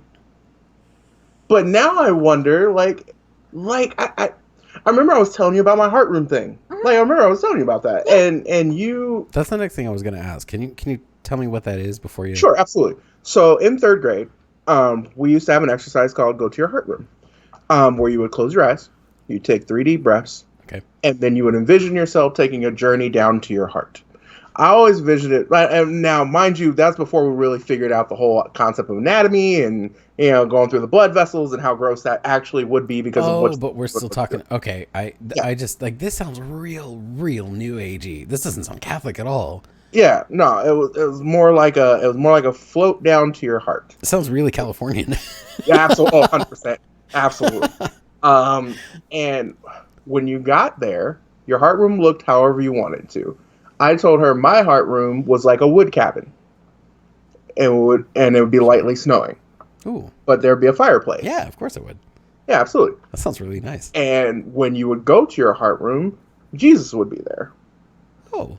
And then you would sit and you would have a conversation. And we would do that for maybe about 5-10 minutes. So that sounds really interesting, but what's the point of the exercise? Was to get you. So Sister Martha would always say that it was to help you if there was anything you're struggling with, anything you were having a hard time grasping, whether it be at home or in school or just the world around you that you were having a hard time with, that you would go and do that exercise, talk to Jesus, talk it out, and then come back. That's really, really fascinating because that is not Catholic at all. Well, it's not just very Christian in general. Yeah. That's still real new agey. That's straight up mindfulness meditation. That's Yeah. Well, it's not exactly basically mindfulness, now that but I'm old enough now all it is just meditating. Yeah. Like now that I'm basically old enough teaching you to think things through for yourself. Yeah. Which is kind of funny because that's not something you associate with Catholicism very Yeah. much. The nuns who worked just let us think for you. Yeah, in all fairness, the nuns that I went to school they weren't normal nuns. They weren't your typical Oh no. They had poker ruler night. knuckles. Yeah, they had poker night. Like Ms. Roush would host a poker night every cool. week. And the only reason I knew that is because my grandpa was a janitor at our school for 25 years. So he got a chance to see his kids go to that school. He got a chance to see me go to that school. Some of my older cousins. Like Guardian Angel it's kind of where we all went. Sorry, so side note, so I used to know that they used to, like, the nuns would go to Ms. Roush's house and they would all have poker night. So what I was getting at was, so when I tell you stuff like that, does it, like, do you look at me weird? Do you feel anything about Why it? would I? I don't know. Just because when you don't believe in, it's sort of like me telling you, oh, I saw Batman the other day. You'd be like, oh, where? You did, huh? Well, here's the thing, though, is that I was brought up by biblical literalists. Yeah. So that's the kind of stuff I've heard my entire life, and I still understand it. Like I understood that as your a meditation, like you were saying. Mm-hmm. You'd have to go You'd have to go pretty far to sound outlandish to us. Yeah, basically. like really, really, really far. Like if you ever got that way, I'd be like, okay, sweetie, we're gonna go to the hospital. We're gonna go sit in the padded room. We're gonna talk about it for a while. That's fair. We're gonna go to your heart room. Come on. That hurts. It hurts my heart. It hurts my heart. But like, I mean, like I was telling Chris, I still pray, but it is more of a meditative thing. Like I imagine that I'm speaking to someone, to Jesus or whatever, but I know that that's just a way to get what is on my heart off of it. You know, I don't expect an answer, like other than like if it is a problem that I'm having, that might help me come to an answer or a decision. But I'm not expecting a heavenly being to give me my answer. So this may be a conversation, and Christopher, I'm so sorry because I don't want to turn this just to me and Amanda go back and forth. Well, you guys did that for like the first hour. So. But yeah, no need. I if I have something to say, I'm going to pipe up. If I don't, yeah, I'm just going to sit here and listen to a really cool conversation. So I'm happy either way. Yeah. So because we don't have this conversation all that often with kids, this is making me realize we don't have this conversation all that often with the kids. Mm-hmm. Well, because child 3 is still too young to have anything like that. Child 1 is leaning very much towards similar. Where you guys are anyway, yeah. Well, more actually towards Chris Tiffer. Is he? Yes. Yeah. Oh, yeah. He's straight up told he's an atheist. What? Yeah. Whoa. Yeah. Wow. I'm sorry, child 2. Turnaround. Yeah, you messed up already. I know. It's still new.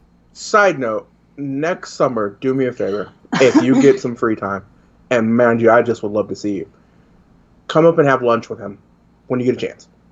I'll try. Summer is fucks, man. Summer Is is really, really hard. Whenever is easy for easy for you, like 2 reasons. 1, I know it would mean the world to him. Like, that's just to see you. 2, I would love for you firsthand to see the man that he's growing into. I think you would get the biggest kick out of it.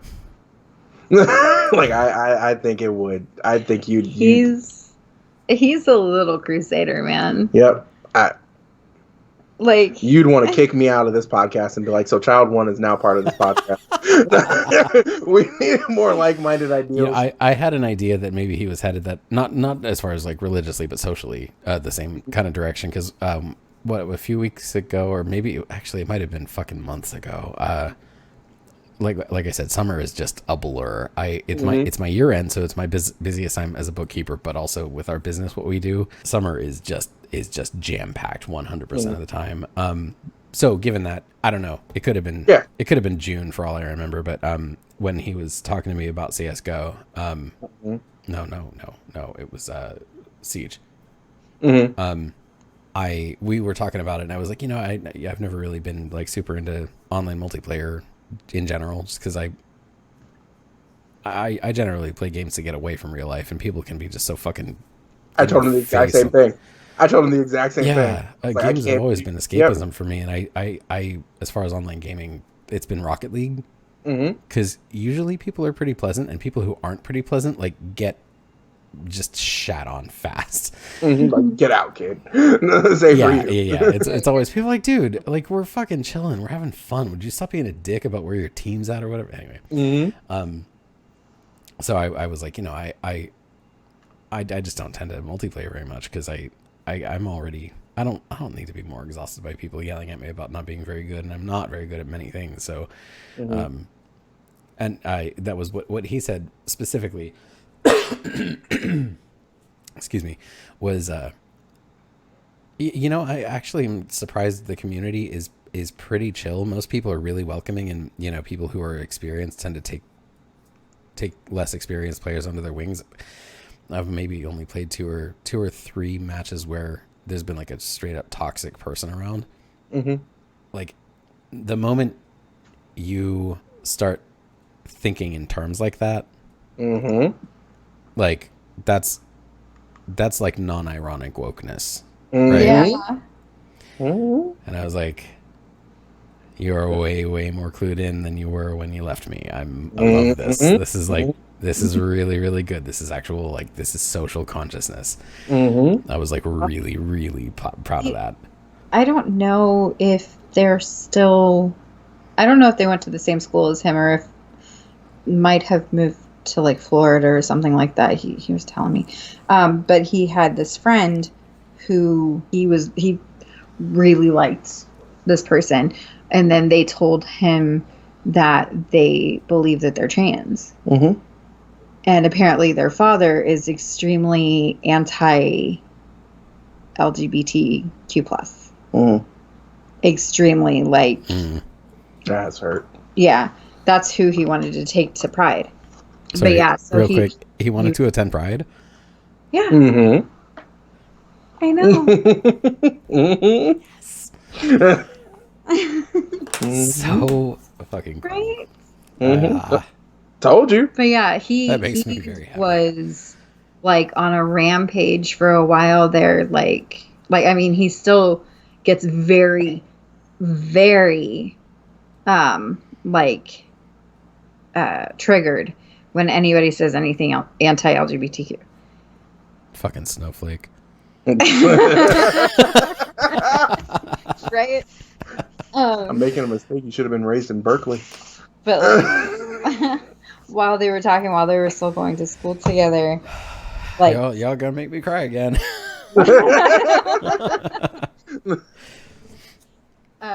yeah, no, he would get like super. He would come home like worried as all get out and pissed off because he thought that there was going to be like issues with her at home. And I can say her because I mean she was like 14, 15, so I know she hasn't transitioned yet. Yeah.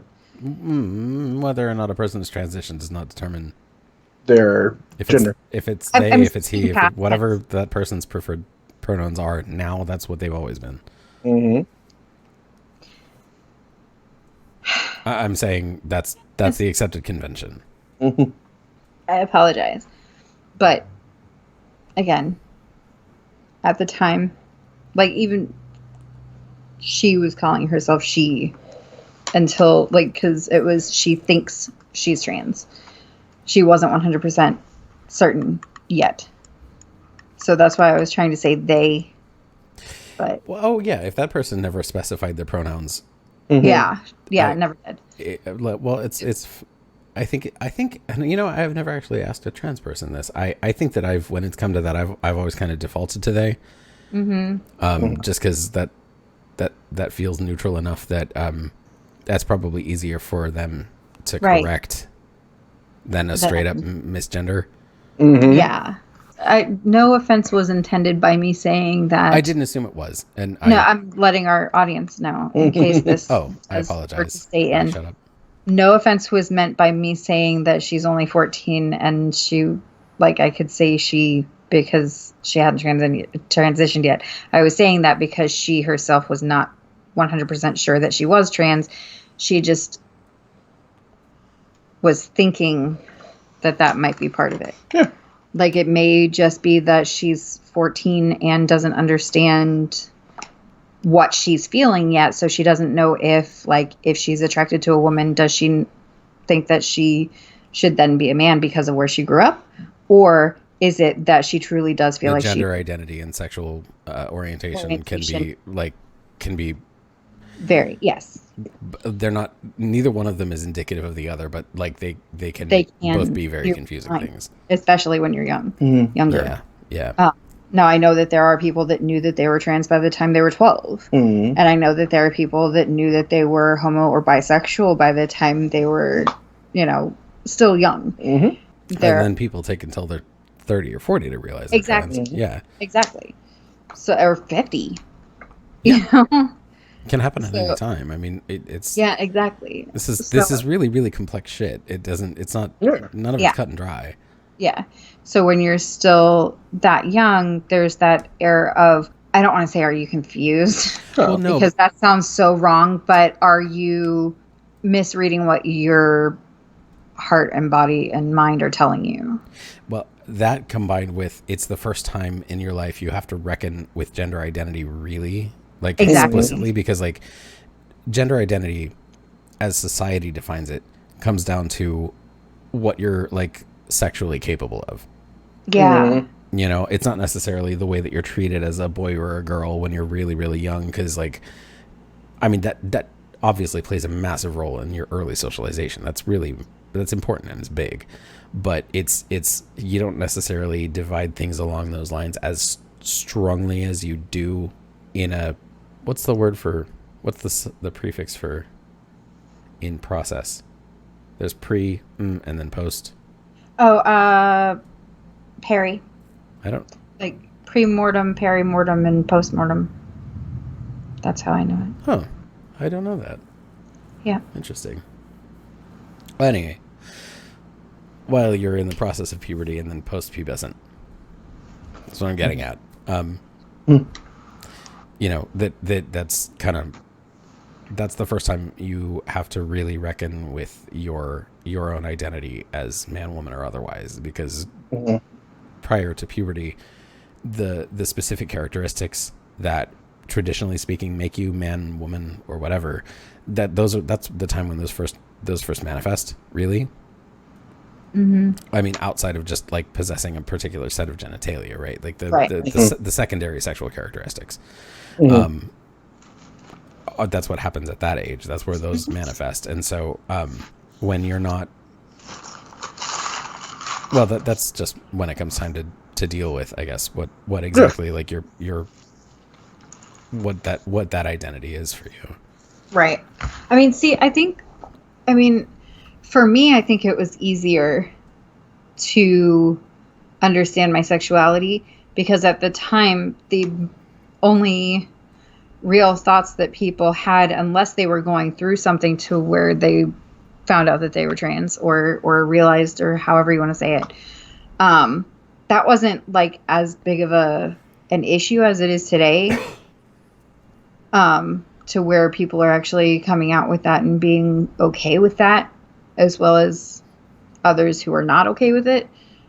Well, for a long time, we didn't even have a word for it. Right. Well, we did. It was just not necessarily correct. But, yeah.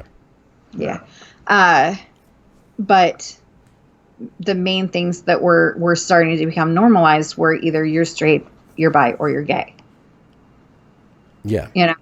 When we were coming up, I mean, that's not even that long ago, right? Like that was. Yeah, that's what I'm saying. So it was easier for me when I started to realize that I am bisexual to be like, you know what? No, I am bisexual. So I didn't have to like think because of who we were brought up by, and where we were brought up. I didn't have the added of, well, wait, am I bisexual? Am I a lesbian, or am I really a man? Well, because men and women, it's supposed to be a man with a woman and a woman with a man, right? You know, brought up in that environment, could get confusing for I could see someone like that. Yeah. Whereas when it was us growing up, and you didn't also have that. You had a trinary sexual orientation, and that was it. There was no question about gender. Like you presented, you were assigned female at birth. You were female. Period. Yeah. That's just it. Like there was no other question. It was. I mean, not to say that no one ever had the experience. I just mean like socially, that wasn't what was talked about yet. Exactly. Yeah. So it's only been really normalized within the last what? It's about 10 years. 10, 15 years. Max 10. Yeah. Yeah. Max 10. 5 to 10, I'd say. Yeah, probably. That's an additional thought that kids who are starting to go through that, to where they actually are getting not only their own personality as separate individuals from their families. Keep talking. Be right back. But also their sexual orientation and identity, and gender identity. You know, it adds a whole new level of what you have to go through and what you could be thinking, you know, trying to figure out who you are. Brutal honesty? Yeah. I used to have a hard time understanding transsexuality. Transgender. Yeah, understanding transgender roles with my religion. Like that was all because one of the things that you're taught, especially growing up, is that God doesn't make mistakes. But here, I love that you brought that up, though. Yeah. Because it took me a while of thinking about it and hearing from people who are transgender and things like that to, like, I understand where you're coming from that, because that is what you're taught. But here's the thing. Who says that was a fucking mistake? Yeah, it's very true. Who Ooh, says just yeah. yeah? I, Like, what no, if there's something I don't that like to someone ooh yeah has like to- that's the first time Hold I on. ever. Hold on, I'm not done. I'm sorry. Hold on. Who says that there's not things that those individuals have to go through as one gender so that they can be a better of the other? Wow. I was just going to say what rationalized it to myself is that the idea that God loves all of his children. So even if it was something that it was different or unique about them, it doesn't make them love him less. So why does it matter? But I never thought about it that way. Yeah, make him love him less. But you're absolutely right. I never thought about it that way. And also having transgender and you know, any member of the community with whatever sexual orientation or gender identity they have, especially now that more and more are coming to the light and becoming more normalized, that's making the human race better because it's making us more tolerant. Now, there are still going to be those outliers who are terrible, terrible people. Yeah. Who use that as an excuse to hurt someone. Yeah. Because that's not right and that's not what God wants. Mm-hmm. You know? Yeah. But overall, it is becoming more normalized for the rest of us to where it's like, if you were to say anything homophobic or anti-trans in front of... Transphobic. Thank you. I couldn't think of the word. Thank you very much. Homophobic or transphobic around child 2 or 1, they will rip your throat out. Because she's hands. Child 2 has told me about how absolutely pissed off she gets. She didn't use the word pissed because she doesn't cuss, but how absolutely pissed off she gets whenever she has to talk to her biological father about anything LGBT, because he is extremely homo and transphobic. He's downright she said that he gets disgusted looks on her face whenever his face whenever her stepmother's gay brother comes around with his boyfriend. Like, he'll straight up get a disgusted look on his face and go into his room to get away from him. He's such a fucking child. He is. He fucking is.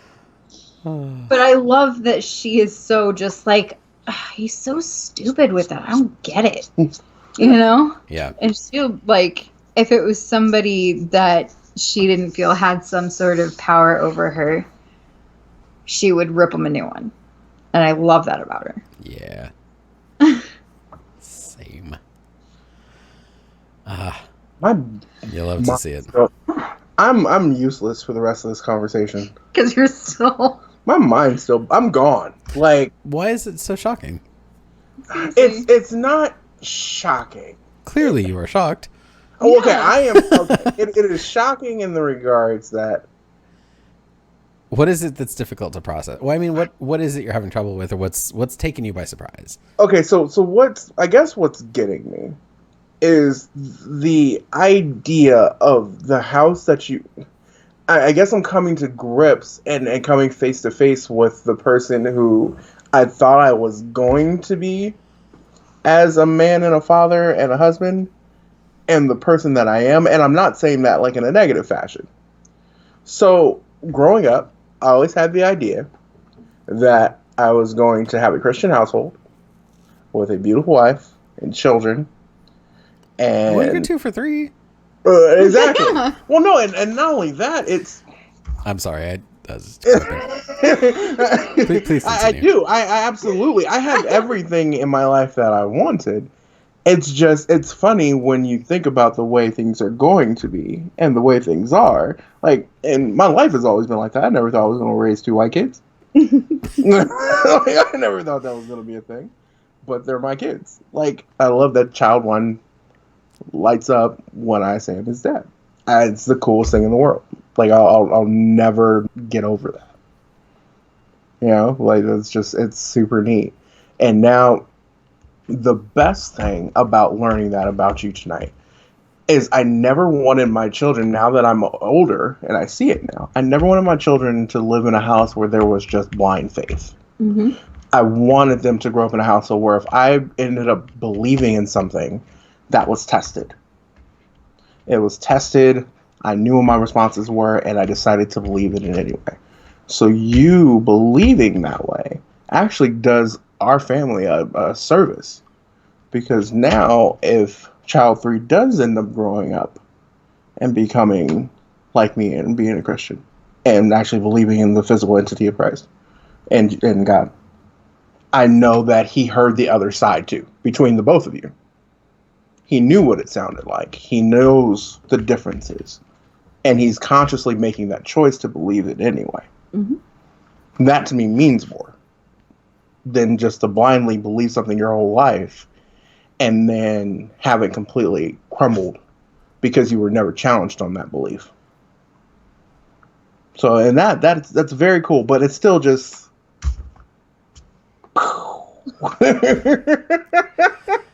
It's basically what happened to her. Mind blown. Oh, this has been awesome. I've loved this very much. His eyes different when he looks at me now.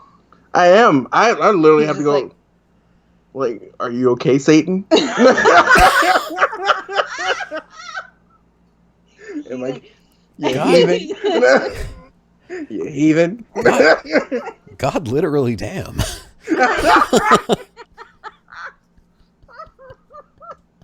You have to leave that part in. God literally damn. God literally damn. I love you.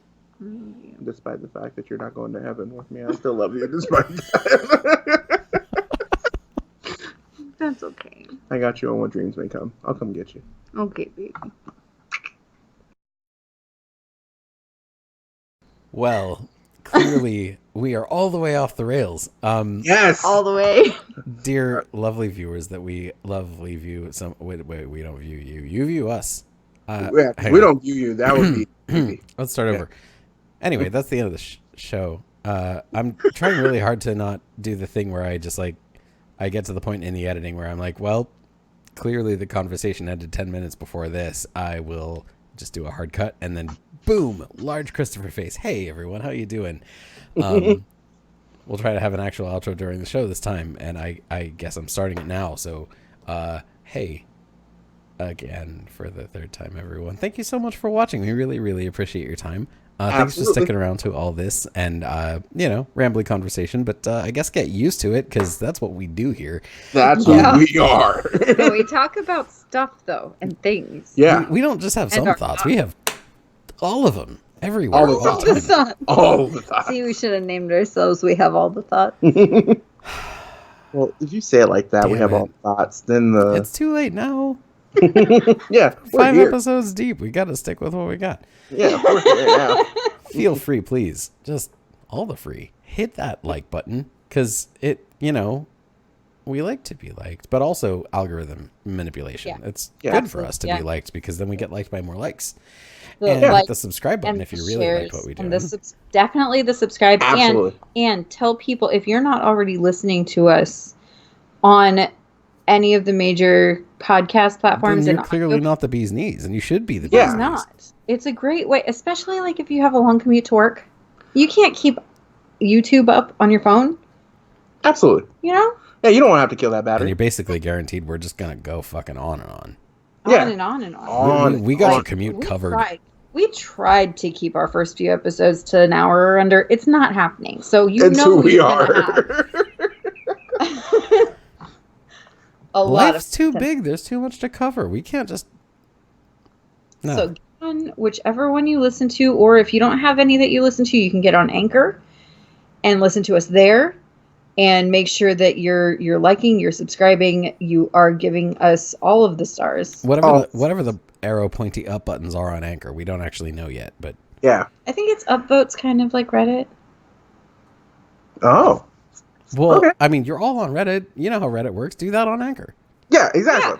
Another thing too, if you are watching on YouTube, comment. We would love to see you down in the comment section. Yes. Please. I would love to have conversations with all of you because, we might have thoughts, but you also have thoughts. Yeah, and we'd love to know what your thoughts are. Especially where they have in any way to engage with the stuff we've said. If you've got some thoughts on the same stuff, or some of the same thoughts, or some very, very different thoughts on the same stuff, we want all the perspective in the world. So if you can help enrich us by giving us what you got, that'd be amazing. We're always on the quest for more knowledge. So very last but not least, even though we're not even on Patreon yet, feel free to hit up our Patreon.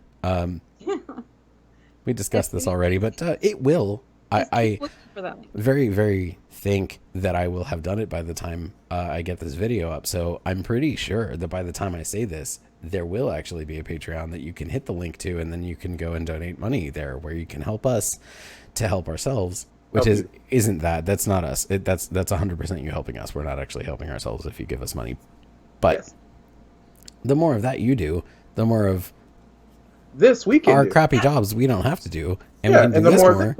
Yes, Then you can have all the content in the world. If we could do this full time, can you imagine how many hours you could hear us talk a day? Oh my god! Because I can. We could have live streams. We could. Oh, you know what we could do? We could all be in the same freaking house. Wow. That shoot. man, honestly, that really kind of is a dream. That would be amazing for us to not have to coordinate things across cities a and full-on freaking studio somewhere that we can go to, all three of us, I'm on to board. record. I would love that to death. Right? You guys can help build that dream. You guys can help build that dream. Help build that dream. Get it on the ground floor now, so that way you can be like, you know what? I was one of the first people who was on the We Have Some Thoughts podcast. You can be a trendsetter. No pressure. We could have live Q&As to where you guys can actually even video call into us. Yeah. And ask your questions. Yeah. Because I've seen that on live Q&As lately. Yeah, it's pretty cool. I have not, but I would love to do it. So, hey, viewers, you just heard us brainstorming ideas for future endeavors. You want to help get it? Want to help make it happen? We would love it if you did, because we want it to happen so bad. We've got such big ideas, and we've got so many. We're a pretty ambitious bunch. Absolutely. We are. I just never really had an opportunity to kick it into action before, but we're honestly pretty serious about it now. Absolutely. All banter and joking aside, we want to make change for real in the world, and this is our avenue, I think. So, Absolutely. If you want to be on board, if you want to help us out, maybe now's the time. Awesome. We love you to death, as always. Always. Always. Have an amazing night. Mwah.